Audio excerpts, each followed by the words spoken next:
I'm Eric Marcus, and this is Making Gay History. In the early morning hours of June 28, 1969, I was 10 years old, sound asleep in my bunk at Camp Luema in Sussex, New Jersey. I already knew I was different, but hadn't yet put my finger on exactly why. I was a Lego nut, a big reader, a total loser when it came to team sports, and I struggled to learn how to swim. I had a girlfriend, Eva Newman, who was also 10.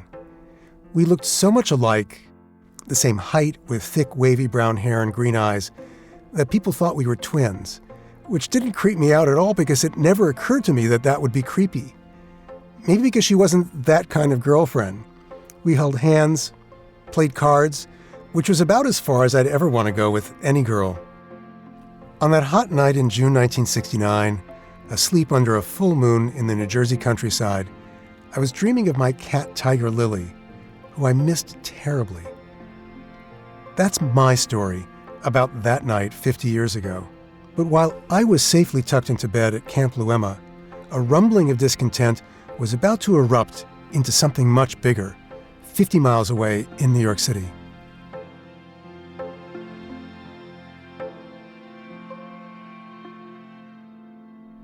There are a lot of stories about that momentous night in New York City's Greenwich Village.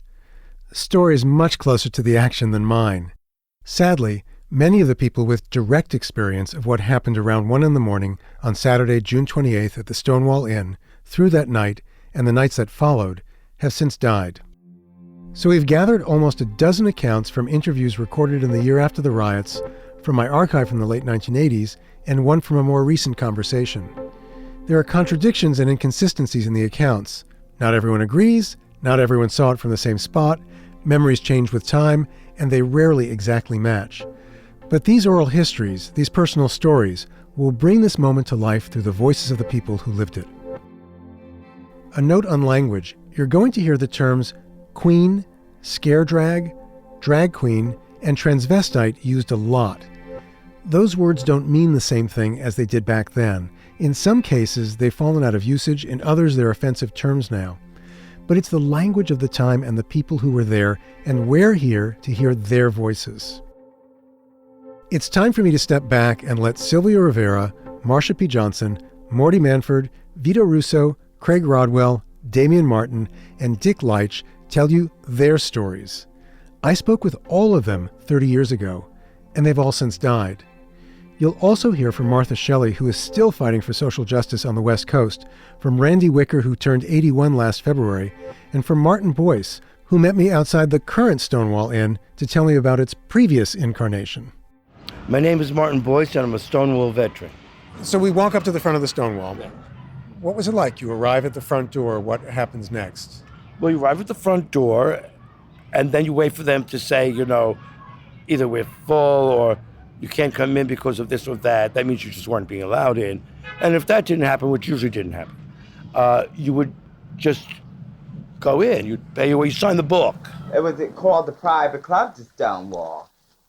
The Stonewall was an illegal club. It was very mob run. I mean, it was so obviously mob. And they used it as a money drop and all kinds of stuff like that. Right near the door was the table with the mafia guy. I mean, that was pretty intimidating. I mean, it was like... First, it was just a gay men's bar. And they didn't allow no women in. And then they start allowing women in. And then they let the drag queens in. I was one of the first drag queens to go to that place. Okay, you could get into the Stonewall if they knew you. And there were only a certain amount of drag queens that were allowed into the Stonewall at that time. It was a slum. I mean, it was really a slum scumbag place with the only sleazy crowd, the worst crowd of people you've ever seen in your life. It was a very eclectic crowd, which was one of the nice things about it. And then they had these drag queens working there. And there was this Tiffany and this other drag queen that used to work there in the co-check room. And this is where I get into arguments with people. They say, oh no, it's always a drag queen bar and it was a black bar. No. The place itself was pretty much of a dive. It was pretty shabby and the glasses weren't particularly clean when they served you a drink, and they were watered down drinks. Stonewall didn't have any hot water. They washed their glasses in cold water. And they were spreading all kinds of diseases from one person to another. But they had some lights in the back on the dance floor area, and there was a jukebox. And it was the first place I ever seen go-go boys. Because they used to have several go-go boys that used to dance on the bar at that place. And then you went through 2 swinging doors into a dance floor where people danced. And there was another bar back there and tables where people sat. And it was just like a separate little atmosphere. They really had a culture in there. It was really interesting and meaningful. Because here there was a group of gays that, especially those scared drags who are really persecuted, really enjoying themselves as if the world were normal, and not worrying that the sun will come up, and not worrying about tomorrow, in an amazing way. A celebration of surviving another day, living another night, maybe meeting another trick.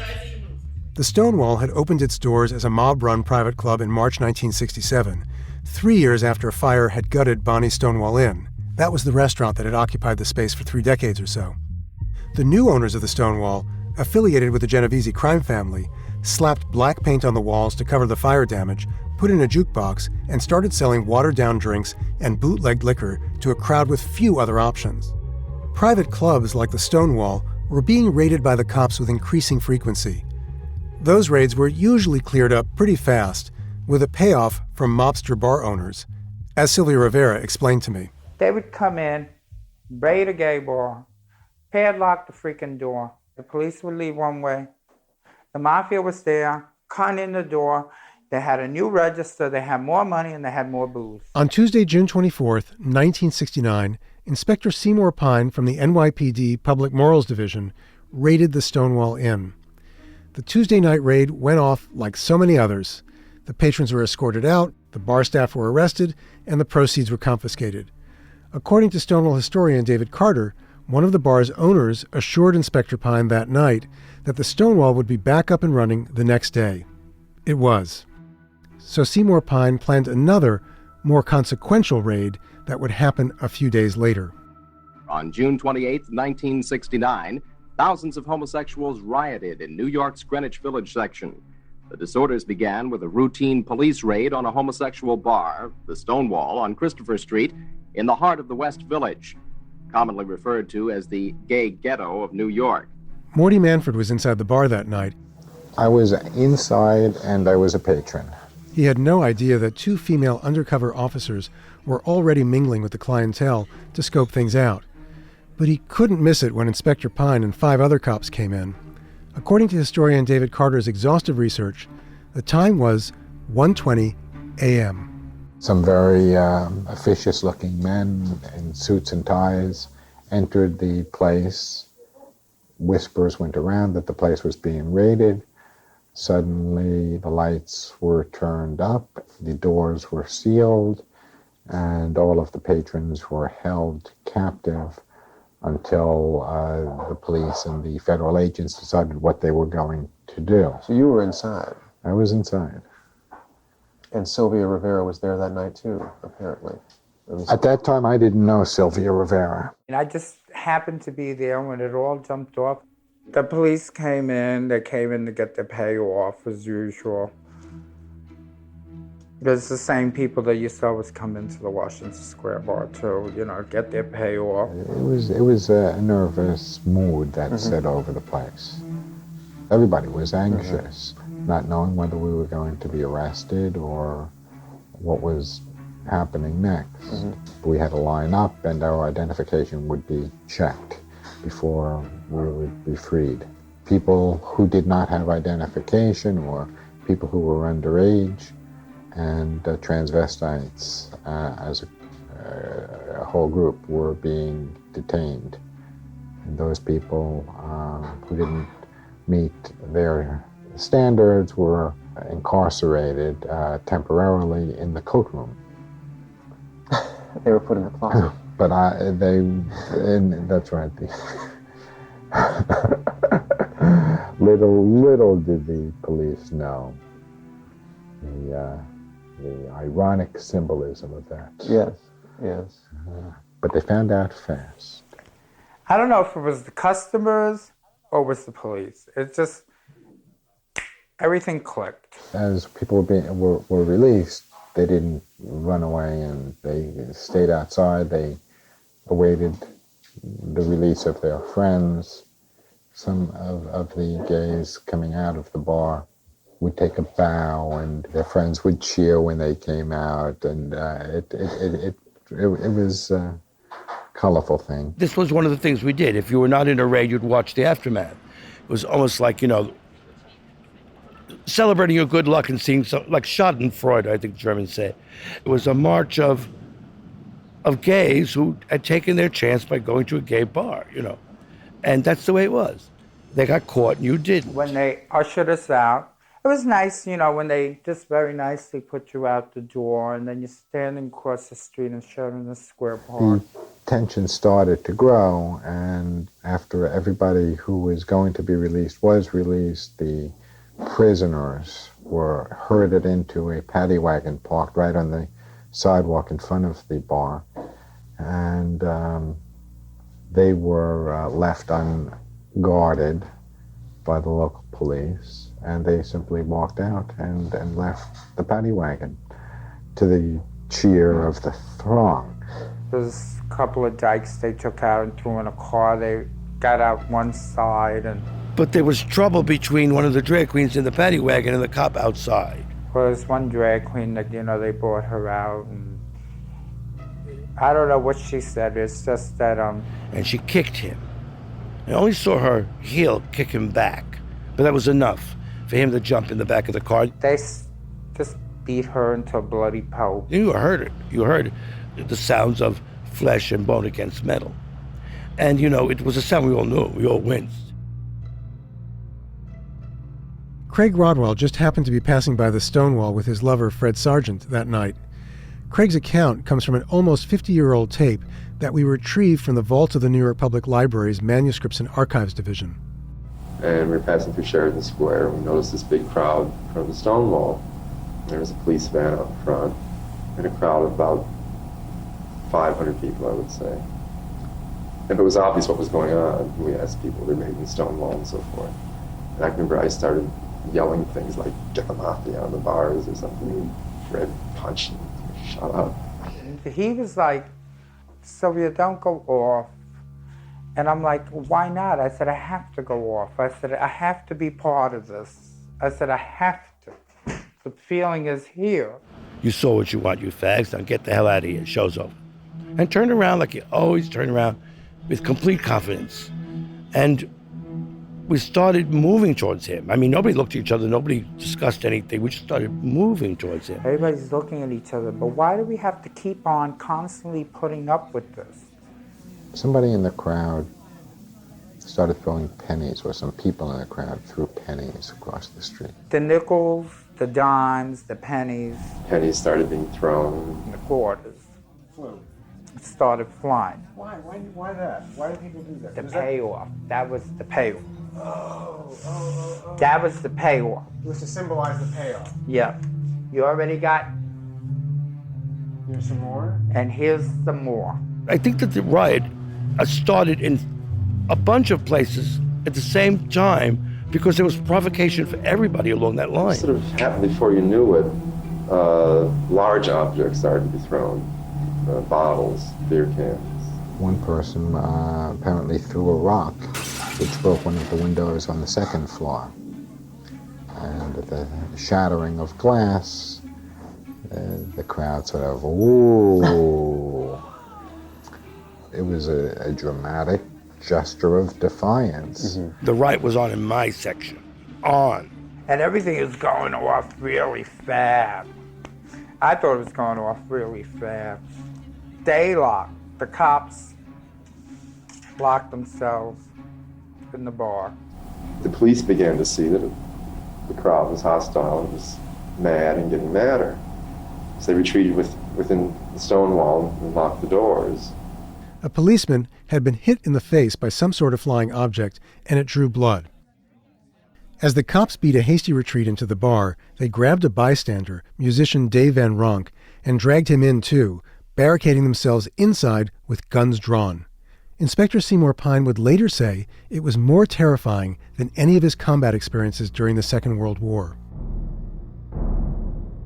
On my way home from work, I'm walking west on Christopher Street towards 7th Avenue, and there's this huge thing going on outside the Stonewall. And we see these people who are looking younger than I am, and they're throwing things at cops. And I said, oh, it's a riot. These things happen in New York all the time, you know. The typical nonchalant New Yorker. Right. Yeah.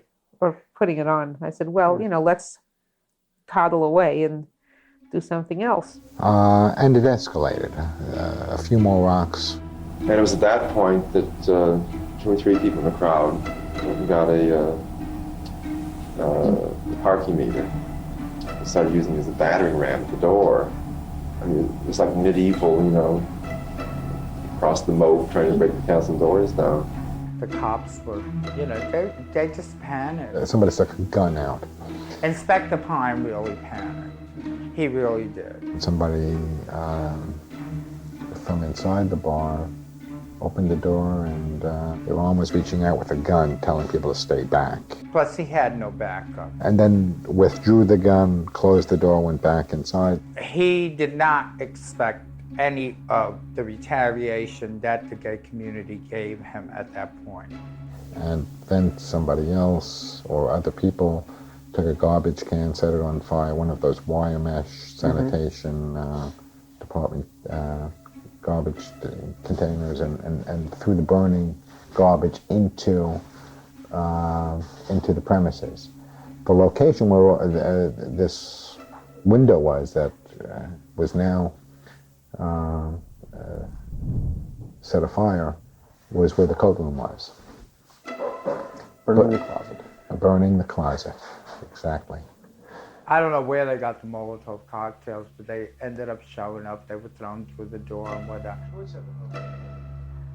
I don't know. Somebody set it on fire because, you know, they said the police set it on fire. Someone squirted lighter fluid inside an opening in the window and tried to set it on fire, and this fire hose started coming out from the side. I was uptown. I didn't get downtown until about 2 o'clock. When I got downtown, the place was already on fire and it was a raid already. There was an incident with Marsha Johnson at the Stonewall riot. There was lots of incidents with Marsha and the Stonewall riot. Do you recall any of those incidents? The firemen came down the street because they had set the building on fire. And meanwhile, all kinds of bottles were still being thrown. More and more chants were becoming more and more vocal, and more people were coming around. So by the time I got there, it was basically over. And yet people were still on the sidewalks screaming at who they perceived to be the enemy, who was the owners of the bar. I went across the street to the park. There's that little triangular park. And I sat in a tree. I mean, there was a branch. And I watched what was going on, but I didn't want to get involved. Nothing in a riot is more frightening or unnerving than silence. Immediate silence. In those days, New York City police had a guerrilla-prone cadre of their ranks known as the Tactical Police Force. Everybody looked around because it was silent. Why? The TPF. The TPF arrived in large numbers. And you heard this thumping, like goose stepping. And the crowd opened, and there was the Tactical Police Force, armed to the teeth. Yeah, they want a confrontation. Shields and face shields. And police were out there with those clubs and things and their helmets on, riot helmets. Every kind of riot control piece of equipment they could have. And there were reports in the press of chorus lines of queens kicking up their heels at the cops like Rockettes, you know, we are the Stonewall girls, and, you know, fuck you, police. And we all made this long line of Rockette-like kicks and singing one of our big ditties we used to always sing when we all got drunk. Were you one of those that got in the chorus lines and kicked their heels up at the police? We are the village girls. We wear our hair in curls. We wear our dungaree above our Nelly knee. And when it comes to boys, we simply hypnotize. But that's when it stopped, because that's when they charged us. The way they then started chasing after people, and and hitting people with their billy clubs, I think that may have made it greater than it was. I got knocked a little bit by a couple of plainclothes men. I didn't really get hurt. I was very careful that night, thank God. You know, I didn't get really hurt, but I saw other things, other people being hurt, and that's like, by the police. It was just like inhumane, unsenseless bullshit. But everywhere I looked, people were agitating. The leaders, the stronger ones, the black queens, Latin queens, the ethnic queens that were butch, and queens that had had enough and lived in worse neighborhoods and suffered enough. Everybody was going crazy. Turning over cars and, oh my God, blocking traffic and screaming and hollering and everything. And they pushed the crowd back across 7th Avenue. But the crowd just split up, went around the blocks, and just came back at it again, like charging the police. It really was amazing the police were as restrained as they were. And looking back on it, I think it was because they didn't. It's a particular embarrassment if the police didn't have in the papers the next morning they had to use tear gas, any kind of force against a group of homosexuals. And that was the whole turning point in the attitudes of gay people. When did you first hear the chant "Gay Power"? Was it that weekend? I think I was the first one to say it when Fred shut me up. Maybe somebody before had said it. I don't know. It was that night, the first time I heard it, you know, from groups of people, yeah.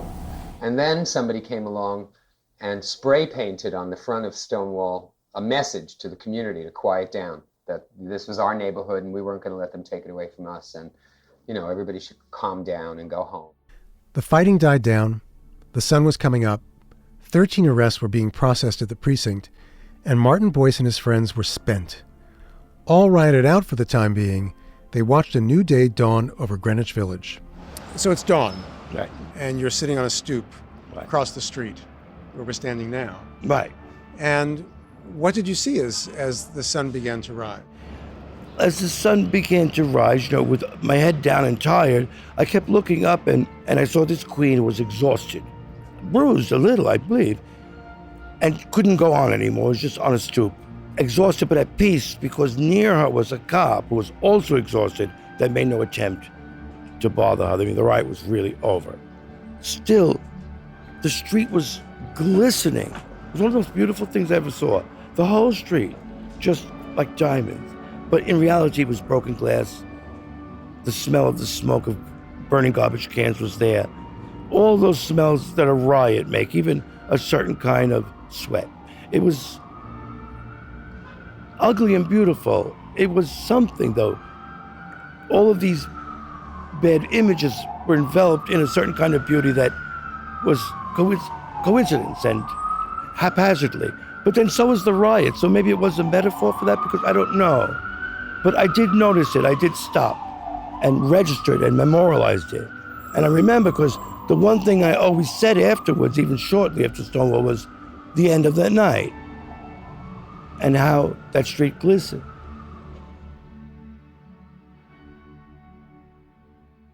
The first night of unrest was over, but the uprising had just begun. Martha Shelley had managed to miss the riot. She was the one you heard saying that riots happened all the time in New York City. After toddling off, as she put it, she had hitchhiked from the village to her lover's house in New Jersey, woke up the morning after the raid, and headed back into the city for a Daughters of Bolitas meeting. I don't remember what it was. I was part of running the meeting, and I don't remember what the speech was. Then I found out what happened. From lack of sleep and exhaustion, I was sort of feverish. And I lay on my couch that evening thinking, we got to do something, we got to do something. We can't just let this pass. We should have a march.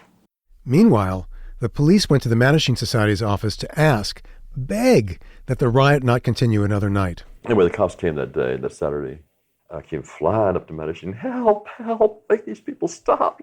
Make them leave us alone. And, well, first of all, they were defensive. You know, we had to do this because. I said, yes, I understand you had to do because. That's what you've been doing for all these years. You got to expect people to get upset sooner or later. You know, you got to stop sometime. Oh, we'll stop. Just please get them off our backs, make everything calm down. So we didn't know what to do. So we just went down and walked the streets and talked to people. And then on Saturday night, it was much the same thing. Starting about 9, crowds started to gather in the area, sort of small groups on the sidewalk. And then around 11 or 12, they started taking over the street, stopping cars from coming through, unless there were gay people in them. A few fires were set. But generally, there's an angry mood, a lot of chanting, a lot of hand-holding, a lot of assertion of being gay. And that there was a way of saying we're tired of hiding, tired of leading 2 lives, tired of denying our basic identity, denying ourselves. The newfound pride, really, a collective pride in their identity. For the next 2 or 3 nights, there were constant confrontations. The police would come along and sweep the area. The second night, I, for some reason, had to go up 6th Avenue in a cab. And I passed by right there where the old women's house of detention used to be. And they had police lines up, and they were keeping the crowds back. And there were these gay and lesbian people chanting. And the main thing I remember about it was the look on the cops' faces. That they had that look that you sometimes see with someone who has a trusted pet who suddenly just bit them. There's that astonishment and fear at the same time that is, not like terror or anything, but just astonishment is a large part of it. And I got a great pleasure out of the look on their faces. What did you say to the police? We just were saying no more police brutality, and we had enough of police harassment in the village and other places. Oh, there was a lot of little chants we used to do in those days. On those later nights, there was a lot more people, and we took over the whole area and closed down the streets. The 3rd or 4th night, I don't remember which night, it was right up here at the corner of Greenwich and Christopher. And I was up at this corner, and Marcia had climbed to the top of the light pole.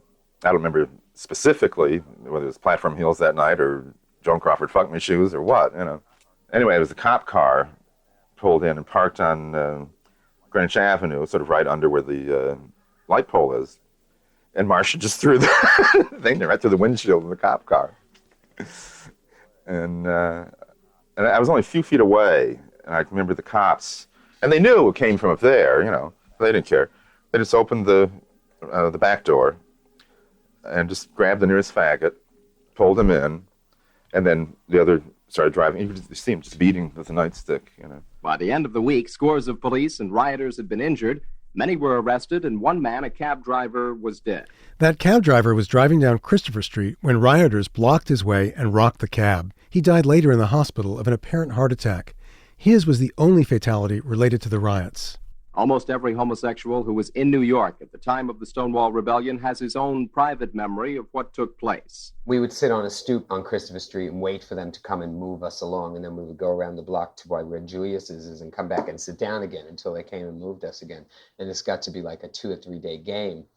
People were like setting fires in waste paper baskets on Sheridan Square and chanting and screaming. You were primarily an observer? Yes. I had no connection or knowledge that there was, in fact, the beginnings of an activist movement going on right around that issue. Maybe Vito Russo didn't know an activist movement was springing out of the uprising, but as the dust settled and June gave way to July, organizers called meetings almost immediately. And I went to Gene Powers and said, we should have a march. Gene said, well, if Mattachine Society agrees, we'll co-sponsor it. Mattachine was having a town hall meeting. Town hall, it turns out, was this building that held about 400 people. They asked me to speak at the Electric Circus. It was a big disco in East Village. This was after the riot? This was during the riot, or right at the time of the riot. And there were all these gays that showed up at the meeting to talk about what was going on. You showed up as well? Yeah, with the proposal that we hold a jointly sponsored march. I got up and said I didn't think the way to win public acceptance was to go out and form chorus lines of drag queens kicking your feet up at the police. And Dick Leitch, who was the head of Mattachine, wasn't really into it. I was just beginning to speak, and one of the bouncers at the Electric Circus found out that it was a gay thing, that the guy up there talking was gay, and somebody standing next to him, he said to them, are you one of them? And the guy said yes, and he began beating the hell out of him, and this riot broke out in the Electric Circus. when he asked for a vote, how many people were in favor of holding a march, every hand went up. The kid was only about 21 or 22 years old, and he said, all I know is that I've been in this movement for 3 days and I've been beaten up 3 times. So he said, okay, if people want to run a march, march committee meets over there.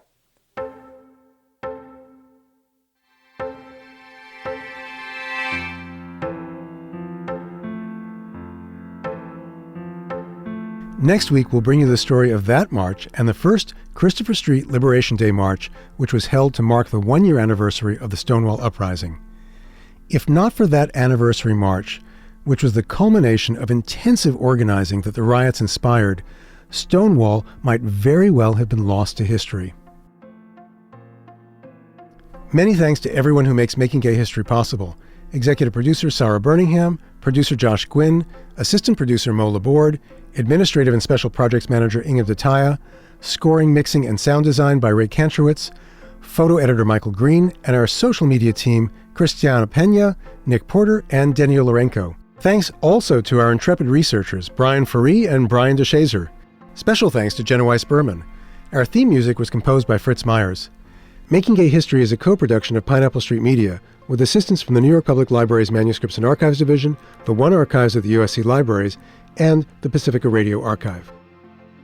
Season 5 of this podcast has been made possible with funding from the Jonathan Logan Family Foundation, the Calamus Foundation, Irwin and Andrew Press, and a special thank you to everyone at Stonewall Kickball in Washington, D.C. for your generous donation. Stay in touch with Making Gay History by signing up for our newsletter at makinggayhistory.com.